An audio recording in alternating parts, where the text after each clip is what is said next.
What's up, guys? It's Quintessential Q, and I got something to show you real quick.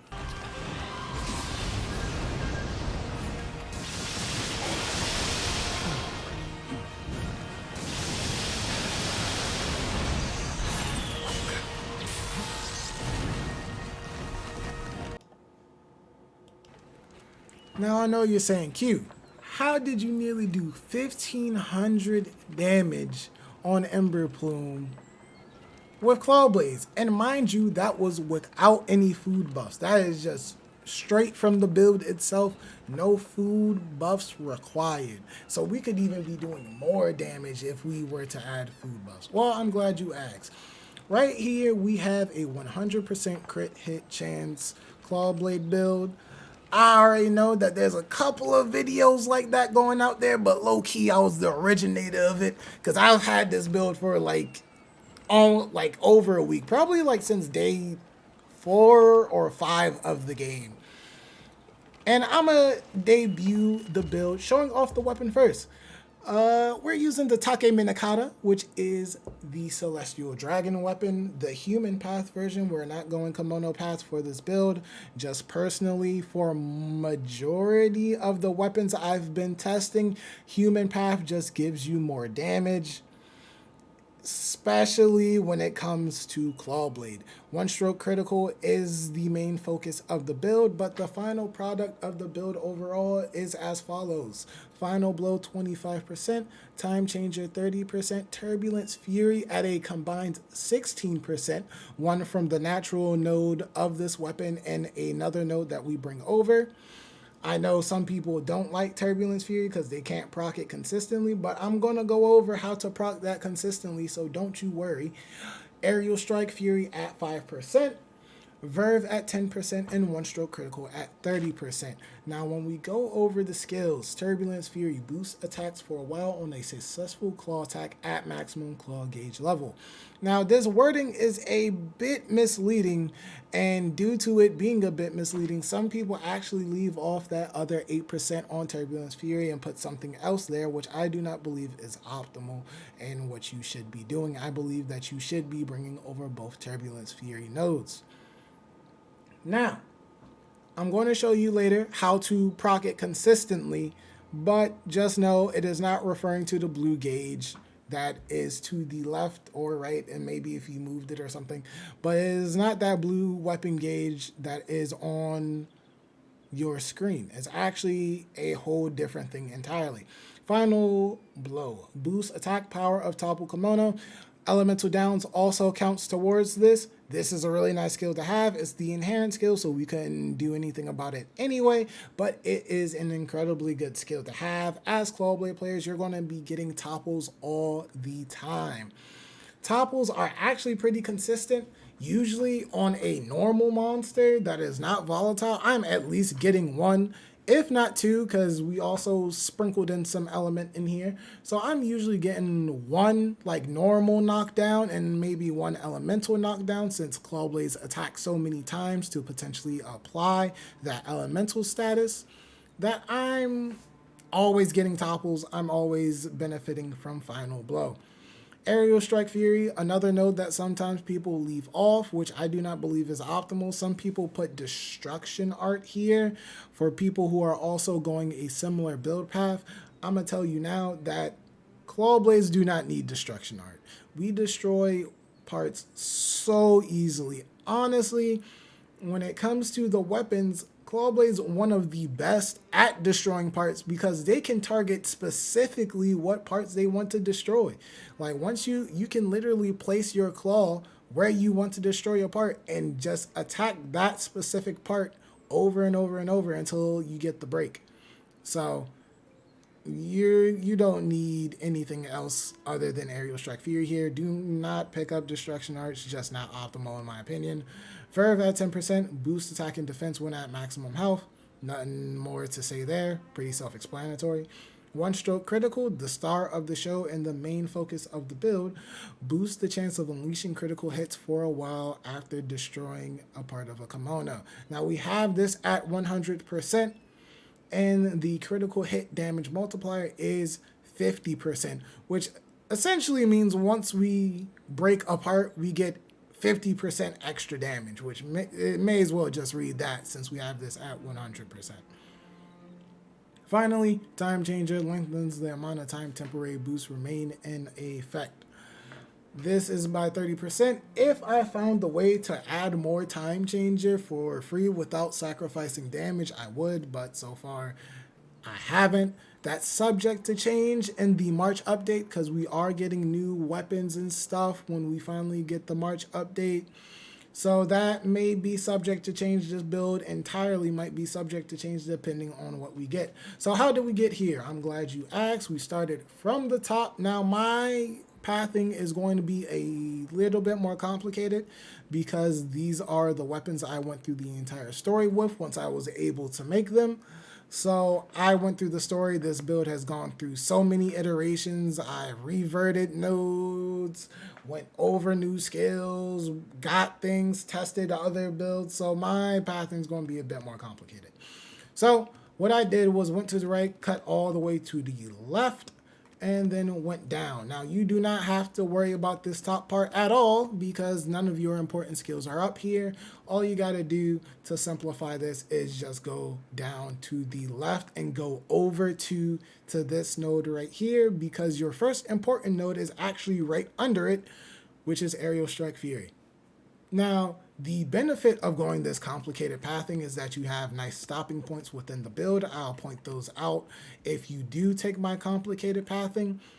But the first important node you really need is right here. Aerial Strike Fury 5%. Like I said, we picked this up. You will go across a Destruction Art node. Again, not optimal in my opinion, but continuing on. This is your next important node. One stroke critical 30%. We're a one stroke critical build, so obviously we take it. Now, after you get this node, if you take the simplified way, you can just kick back up here, go to this node right here, and then go all the way across because your next important node is not until right here near the end of the build where you get Verve at 10%.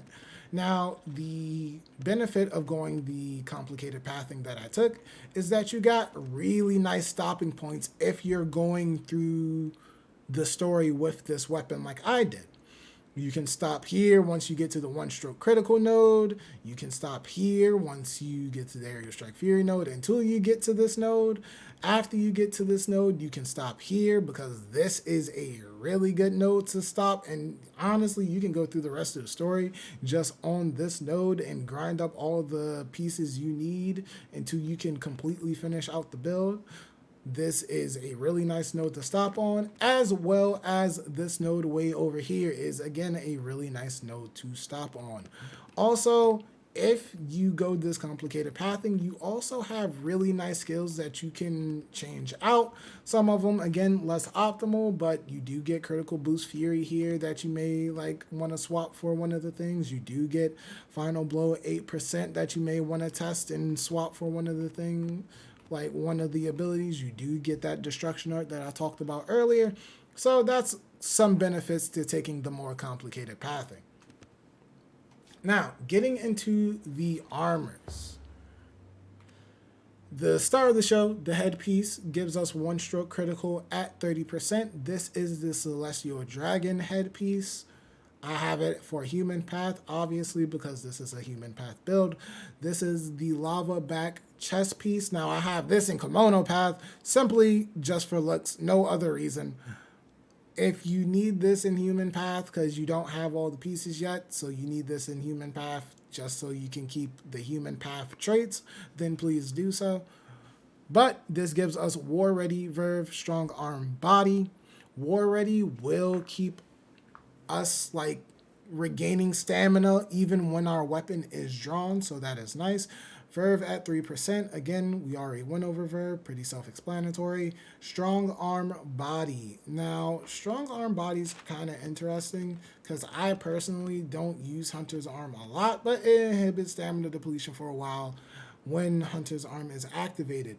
Fun fact, you can use the Tsukumo Shrine and get the thread from the Tsukumo Shrine, and it will proc strong arm body, as well as using a Hunter's Arm actually procs one stroke critical because a Hunter's Arm attack counts as a part break.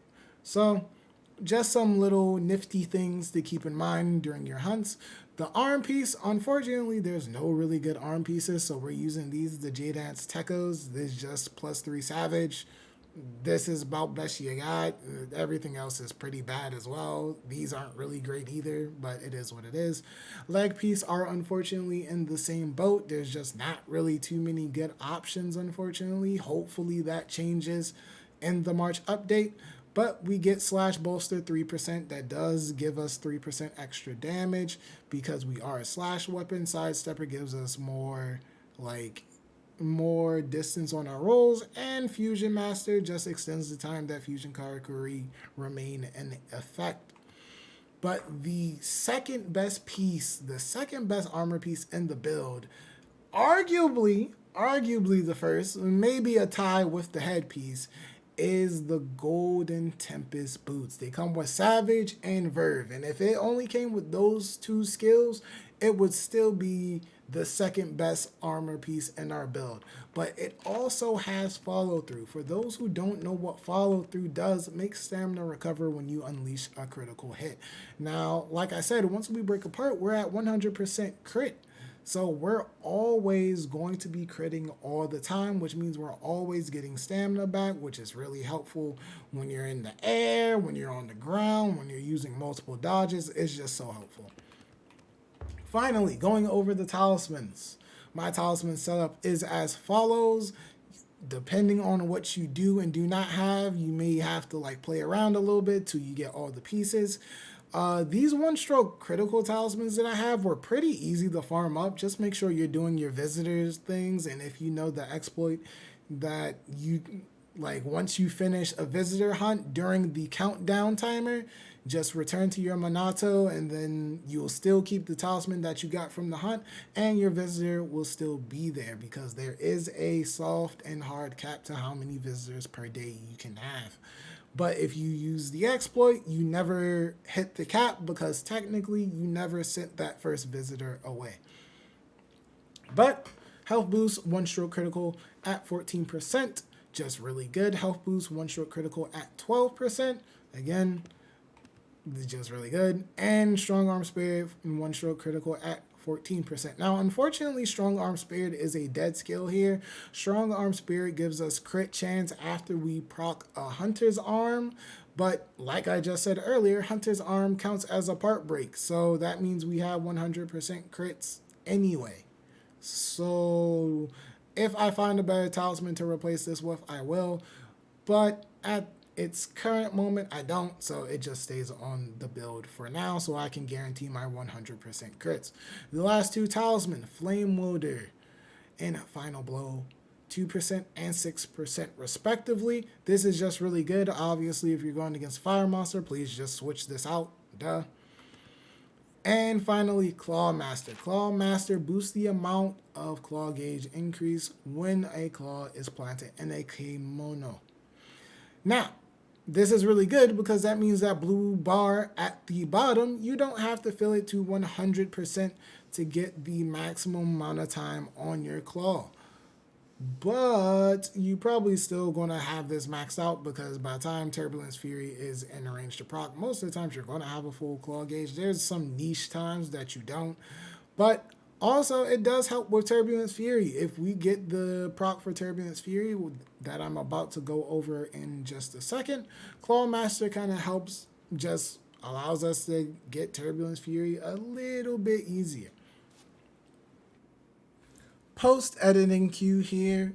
For the Claw Master Talisman, I'm going to show you a quick little location for the Claw Master Talisman because you don't have to farm that one up. But it's really nice to have. So if you do want this in your build, this is the location for it. Just thought I'd add that in there. Now, going into how this works when it comes to Turbulence Fury. So let's do this. Let's do this. Now going into Turbulence Fury, like when I do that, I do the claw attack.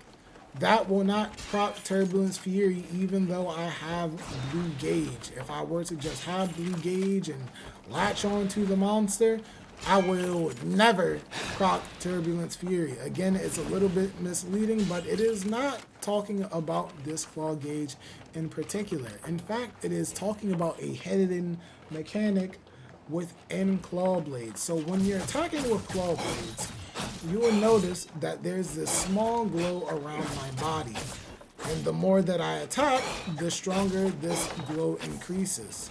So this is actually what Turbulence Fury is referring to when it says claw gauge level.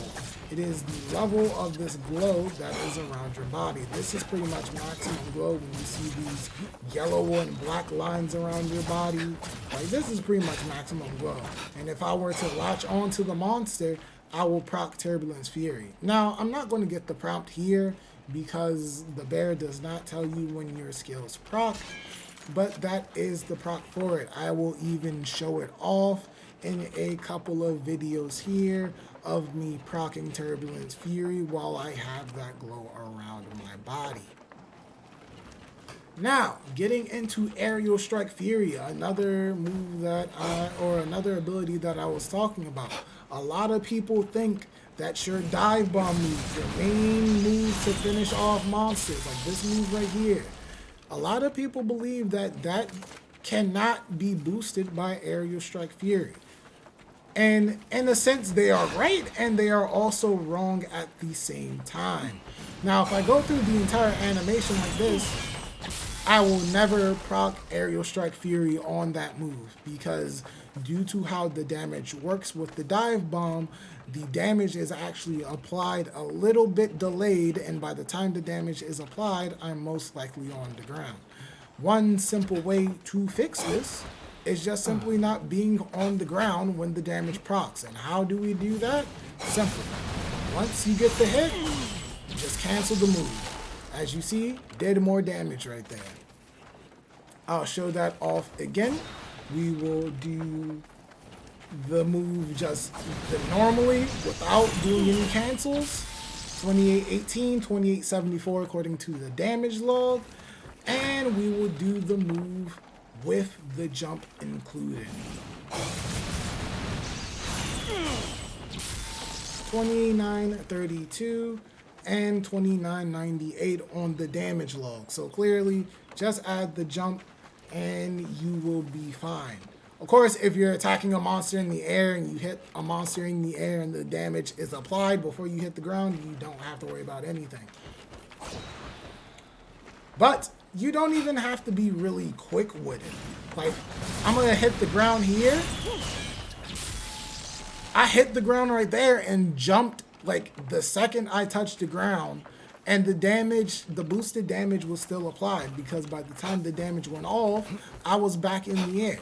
So that's all you gotta do. You don't even have to really be super fast with it. You don't even gotta be like super on time with it. As long as you're in the air before that damage explosion happens. That time I was a little late, but as long as you're in the air, like before that damage explosion happens, you're good. Like you will be fine. Now this also like kind of plays into that a lot of people on claw blades and a lot of people making these guides and build videos don't know the more advanced tech with claw blades. So I'm actually going to address that by doing a beginner to advanced guide on claw blades. I'm working on that. I'll have that out in like another day or two. But I'm going to show you all the tech, like beginner tech, intermediate tech, advanced tech. I, of course, showed y'all a little bit of tech here with like how to proc Turbulence Fury and how to make sure you get the extra damage on your dive bomb. But there's even, what the fuck? Did that man just take my vine? Like, bro, who said you could do? Anyway,